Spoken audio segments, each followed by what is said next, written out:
लाखों लाखों लोग घराती और बाराती बनकर आए। एक बहन की विदाई का पल, एक बेटी की विदाई का पल पिता से ज्यादा और बहन की विदाई का पल भाई से ज्यादा कोई नहीं जान सकता है। अभी तक हम इस तैयारी में लगे थे कि 18 तारीख आने वाली है, हमारी 121 बिटियां आएंगी, दामाद आएंगे और उनका बड़ा धूमधाम से सब कुछ होगा। अब हम ये सोच रहे हैं कि जब आज शाम को ये विवाह के बाद जाएंगे तो किसकी तैयारी करेंगे। लेकिन हम यही कहेंगे कि बिटिया, भीड़ के कारण हम जरूर नहीं मिल पाए, बात नहीं अलग अलग कर पाए, तुम आते रहना, जब समय मिले जोड़ा से ही आना, खूब खुश रहना, जहां भी रहना एक काम करना, रामचरितमानस का पाठ जरूर करना। और जब तुम रामायण पढ़ना बिटिया तो एक एक रामचरितमानस बागेश्वर धाम से हमने दी है, और तुम रामचरितमानस पढ़ना, अपने परिवार को पढ़ाना बिटिया। उसी रामचरितमानस के राम से हमें ये लगेगा कि हमारी बिटिया हमको याद कर रही है। और आज धर्म के पिता के रूप में, वैसे पूज्य मलुक पीठ वाले महाराज जी जो कह रहे थे वो कम नहीं, कि आप सब लक्ष्मी और नारायण हो। बड़े हम तो देखो माध्यम हैं, करने वाले जरूर दिखाई पड़ रहे, लोगों को लग रहा है कि गुरुजी करवा रहे हैं, गुरुजी ये सब कर रहे हैं, पर सच तो यह है एक एक कार्यकर्ता, एक एक बागेश्वर धाम का सेवादार जो पार्किंग, पानी, टेंट, सुविधा से लेकर के जगह जगह धूप में खड़े, पंडाल में खड़े, जगह जगह व्यवस्था बना रहे, इस संपूर्ण आयोजन का श्रेय बागेश्वर धाम के एक एक पुष्प को जाता है। और धन देना तो सरल है, लेकिन यहां पर धूप में खड़े होकर अपनी निजी भावनाओं का दमन करके दूसरे की भावनाओं को सिर चढ़ा करके सेवा करना बहुत कठिन है। तो आज हम सच में गौरवान्वित हैं। और बिटिया, ऐसा आशीर्वाद देना, पूरे बागेश्वर परिवार को ऐसा आशीर्वाद बेटियों देकर जाना कि हर साल हमारा बागेश्वर परिवार इतना समृद्ध और इतना भाव युक्त और साधना और साधन युक्त बने कि हर साल अनेक ऐसी हमारी बेटियों का यहां से पाणी ग्रहण मंगलमय संस्कार करवाता है। हमें कुछ नहीं चाहिए, तुम सब हमारे पास हो तो सब कुछ है। अब हमारी तो बोलने की सामर्थ्यता ही धीरे धीरे जा रही। हम सोच रहे जब शाम होगी तो फिर रात कैसे बीतेगी, क्या करेंगे। मतलब अभी तक तो इस इंतजार में थे हम कि आज 18 तारीख है, अब आज हमारी बेटियों का विवाह होगा। अब फिर कोशिश है, शरीर में सामर्थ्यता रही, कोई ऐसा उपद्रव नहीं हुआ तो अगले साल महाशिवरात्रि को पुनः बालाजी को याद करके फिर बेटियों का पाणी ग्रहण बालाजी करवाएंगे, हमें भरोसा है। तुम सब प्रसन्न रहना।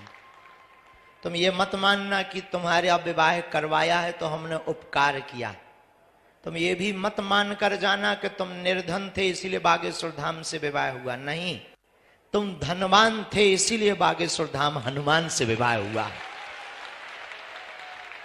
तुम निर्धन नहीं थे। निर्धन होते तो ये लाइट, टेंट, साउंड सर्विस, ये जो महापुरुष बैठे ना, इनको नहीं बुला पाते। तुम बिटिया हरो धनवान थी, और इतनी धनवान थी कि तुम लाखों लोगों को भोजन कराने में सक्षम थी, तब तो लाखों लोग प्रसाद पा रहे। और ऐसी ऐसी विभूति मलुक पीठ वाले महाराज जी, शासन प्रशासन, कुछ शासन प्रशासन भावनात्मक और प्रोटोकॉल ठीक है, सब कोई ऐसा नहीं रहा जो नहीं आया। जीवन में एक बात याद रखना, धनवान बहुत होते हैं, संपत्ति बहुतों के पास होती है, पर हम आप सबको, आप सब हमारी आत्माएं जो पीछे तक खड़े हैं, आप सबको हम विनम्रता पूर्वक निवेदन करें। अमीरों के विवाह में तो लाखों लोग पहुंच जाते हैं, लाखों लाखों का उपहार लेकर जाते हैं, कभी उनके विवाह में भी आया करो जिनका कोई नहीं होता। आज हम तो धर्म के पिता हैं और हम अपने आप को संभाल नहीं पा रहे, मतलब हम बहुत कठोर भी हैं और यूं कहो कि हम, लेकिन हम विचार कर रहे हैं कि तुम्हारे पिता जिन्होंने तुम्हें जन्म दिया उन पर क्या बीत रही होगी। जिस घर में तुम खेली, जिस घर में तुम पढ़ी बड़ी, हमारा तो नाता अभी 1 महीने का जुड़ा। 1 महीने पहले तुम्हारे बात आई, नाम आया, हमने हाँ कह दिया, तैयारी में जुट गए, रोज तैयारी, रोज कथा में जुट गए। आज हम विचार कर रहे बिटिया तुम्हारे पिता के ऊपर, माँ के ऊपर क्या बीत रही हो। जिस घर में तुम खेली पढ़ी बड़ी, जिस घर में तुम चहचहाई, जिस आंगन में तुम कूदी, जिस भवन में तुम खिलखिलाती रही, और आज एक ही दिन में तुम पराई हो रही।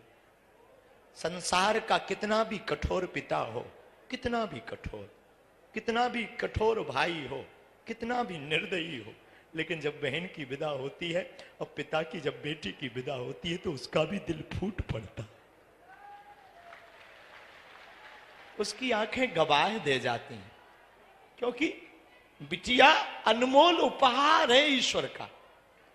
पुत्र तो केवल एक घर का नाम रोशन करते, बेटियां तो 2-2 कुलों का नाम रोशन करती।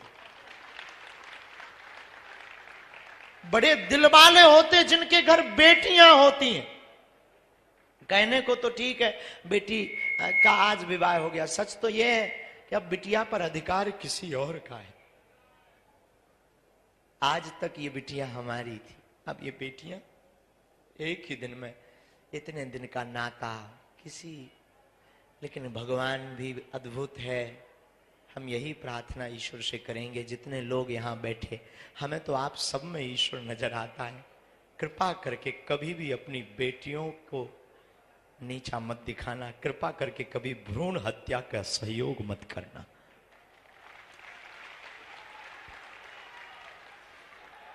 पुत्र एक घड़ी पिता के लिए नहीं बेचैन रहता। रात को 2 बजे पिता काम करके आवे, थक करके आवे, बहुत मेहनत करके आवे, नौकरी करके आवे और बहुत ज्यादा मशक्कत करके आवे, पुत्र नहीं एक घड़ी उठता है। पर बेटी कितनी भी थकी हो, कितनी भी बीमार पड़ी हो, वो चहक करके उठ करके दरवाजा खोल देती। पापा पापा कहो तो मैं रोटी बना दूं।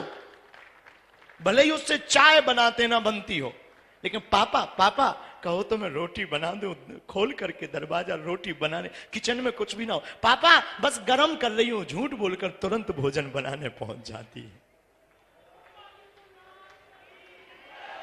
बेटियां भगवान की कृपा है, बेटियों में वो ममता है। हम तो कई बार वर्णन पढ़ेंगे हैं, कभी भी लगे तुम आते रहना, और तुम्हारे साथ ना हमसे जितने लाखों लोग जुड़े बागेश्वर धाम से, वो सब तुम्हारे साथ हैं बिटिया। सब बैठ। कहाँ रहती बिटिया? छतरपुर में। अच्छा, ब्रह्म कुमारी आश्रम के पास। अच्छा, दामाद कौन है? दामाद इधर खड़े हो जाओ बेटा। तुम कहाँ रहते हो? गठेौरा, छतरपुर के पास। गठेौरा में रहते हैं। क्या करते हो? ठेकेदारी करते हैं बाहर पंजाब में। हैं? पंजाब में काम करते हैं। पंजाब में काम। क्या नाम है तुम्हारा? मुकेश। आगे? मुकेश अहरवार। मुकेश अहरवार। तुम एक काम करना, हम काट तो दिलवाई देते, जब भी आया करो हमसे मिलने आ जाया करो, दोनों ही आया करो, बिटिया को भी ले आया करो। ठीक है जी। ठीक है ना? अच्छे से रहना हो, ठीक है। और शिकायत ना हमें मिले, वरना हम लड़ पड़ेंगे। ठीक है जी। है ना? खुश रहो, बैठो। धन्यवाद।